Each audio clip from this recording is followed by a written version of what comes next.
IPO 시장 참 언제나 뜨겁습니다. 특히 대여급이라고 불리는 종목들 상장 소식에는 정말 많은 분들이 주목하시죠. 네, 그렇죠. 기대감이 크니까요. 하지만 그 화려한 대비 이면에 예상치 못한 반전이 숨어 있기도 합니다. 오늘은 시스템 반도체 패블리스 기업이죠. 파두, FADU의 IPO 사례를 좀 깊게 들여다볼까 합니다. 네, 오늘 저희가 살펴볼 자료는 파두의 그 상장 전후 재무 상태, 그리고 IPO 이후에 벌어졌던 여러 논란들, 또 이제 최근 몇 년간 시장을 달궜던 다른 주요 IPO 종목들과 비교한 데이터인데요. 단순히 사건만 쭉 나열하는 게 아니라 이 파도 사례가 특히 기술기업 IPO를 볼 때 당신에게 어떤 좀 의미 있는 통찰을 줄 수 있을지 그걸 파헤쳐보는 게 오늘 목표죠. 맞습니다. 자, 그럼 바로 시작해 볼까요? 알겠습니다. 파도 2023년 8월 7일이었어요. 코스닥 시장에 상장을 했습니다. 공모가는 31,000원이었고요. 네, 31,000원. 근데 이게 시장 기대와는 좀 닮았어요. 시초가가 공모가보단 15% 이상 낮게 26,300원에서 시작을 했고요. 첫날 종가도 결국 27,600원. 공모가에는 못 미쳤죠. 그렇죠. 뭐 소위 따상 이런 건 고사하고 공모가도 밑돌면서 시작한 건데 당시 1조 대여라는 그 기대감을 생각하면 상당히 이례적인 출발이었습니다. 물론 뭐 상장하고 한 일주일 뒤에는 시초가 대비 한 16% 정도 오르기도 했어요. 근데 진짜 논란은 그 다음에 터졌죠. 네, 바로 그 기술 특례 상장 사기 논란입니다.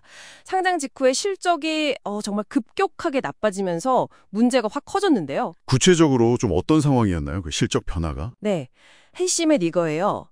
상장 바로 직전 분기하고 직후 분기의 매출 차이가 어마어마했다는 겁니다. 상장 전인 1분기 매출은 177억 원이었어요. 네, 177억. 상당히 뭐 견조한 성장세처럼 보였죠. 그런데 상장하고 나서 딱 나온 2분기 매출이 5,900만 원이었습니다. 5,900만 원이요? 네, 177억에서. 네.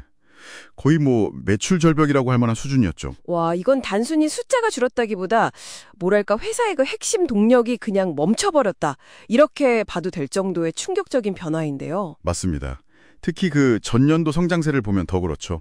2021년에 52억, 2022년에는 564억 원으로 정말 가파르게 성장하는 모습을 보여줬었거든요. 그랬죠. 근데 그거랑 완전히 상반된 결과가 나오니까 이게 투자자 신뢰도에 정말 큰 타격을 줬고 주가는 그대로 폭락했습니다. 뭐 한때 종가 대비해서 마이너스 79%까지 떨어졌으니까요. 마이너스 79%? 여기서 이제 중요한 포인트가 네. 기술특례 상장이라는 제도 자체의 특성인데요. 이게 당장의 이익보다는 미래 기술 가치를 보고 상장 요건을 좀 완화해 주는 거잖아요. 네, 그렇죠. 기술력을 보고. 그렇다 보니 그만큼 미래 예측이 좀 불확실하고 실적 변동성이 굉장히 클 수 있다는 점을 이 파도 사례가 아주 명확하게 보여준 거죠.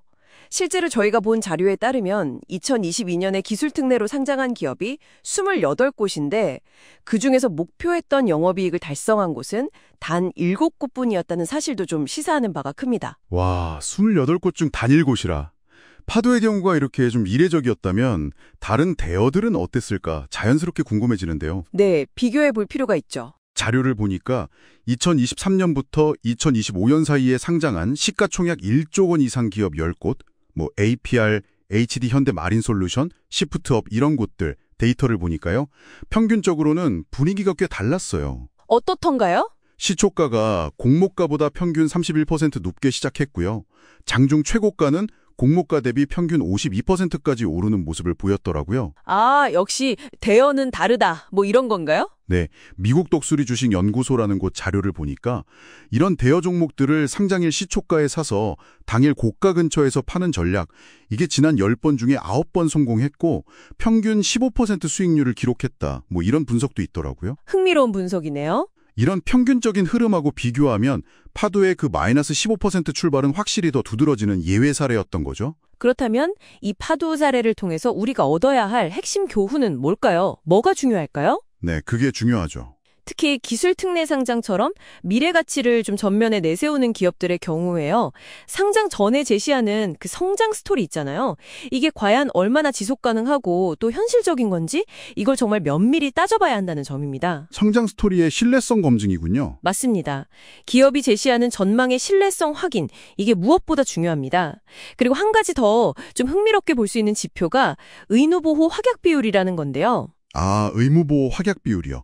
기관 투자자들이 일정 기간 안 팔겠다고 약속하는 물량 말씀이시죠? 네, 맞아요.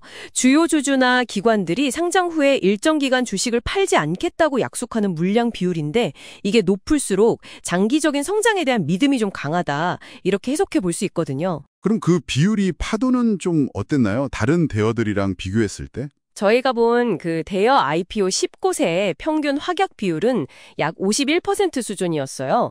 그런데 파도는 32.48%로 상대적으로 좀 낮았습니다. 아, 평균보다 꽤 낮네요. 네, 예를 들면 두산 로보틱스가 한 59.43%였고 대한조선 같은 경우는 80%가 넘었거든요. 80%요? 와. 물론 이 확약 비율 하나만로 모든 걸 판단할 수는 없겠지만 파도의 이 낮은 확약 비율은 어쩌면 상장 전부터 이미 기관 투자자들의 어떤 장기적인 신뢰가 다른 대여들에 비해서는 다소 부족했을 수 있다는 하나의 신호, 당신이 좀 주목했어야 할 그런 사전 경고등 중 하나였을 수도 있다는 거죠. 그렇군요. 이런 점들을 보면 당신이라면 그렇게 화려한 성장 스토리를 딱 접했을 때 어떤 부분을 좀 더 꼼꼼히 확인해야 할지 그런 생각을 해보게 될 겁니다. 네, 오늘 저희가 파도 사례를 통해서 기술 특례 상장의 그 밝은 면과 또 어두운 그림자를 함께 본 것 같습니다. 네, 높은 기대 속에 상장했지만 정말 급격한 매출 하락으로 논란의 중심에 섰죠. 전반적으로 대여 IPO 시장에 긍정적인 흐름이 있었다고 해도 왜 개별 기업에 대한 철저한 분석과 검증이 필수적인지 이걸 아주 명확히 보여주는 그런 케이스였습니다. 정말 중요한 지적이십니다. IPO 투자, 특히 미래 기술 가치를 기반으로 하는 기업에 투자할 때는요, 발표되는 그 성장세가 과연 얼마나 현실성 있고 지속 가능한 건지, 또 그 이면의 리스크는 없는지, 이걸 깊이 파고드는 좀 비판적인 시각이 반드시 필요하다는 걸 이 파도의 이야기가 다시 한번 강조해 주는 것 같네요. 네, 마지막으로 한 가지 좀 흥미로운 점을 던져드리고 마무리를 할까 하는데요. 네, 어떤 점이죠? 자료에 따르면 그렇게 큰 논란을 겪었던 파두의 주가가요. 최저점인 8,700원에서 무려 189%나 반등을 해서 최근 25,150원 수준까지 회복을 했고요. 와, 189% 반등이요? 네, 그리고 2025년에는 다시 858억 원의 매출 성장을 기대하고 있다는 그런 분석도 나오고 있습니다. 아, 정말요? 자, 여기서 질문입니다.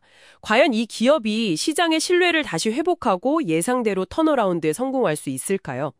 만약 그렇다면 당신은 어떤 변화, 또 어떤 신호를 보고 그 가능성을 확신하시겠습니까? 이 질문에 대해서 한번 깊이 고민해 보시는 것도 아주 의미 있는 시간이 될 거라고 생각합니다.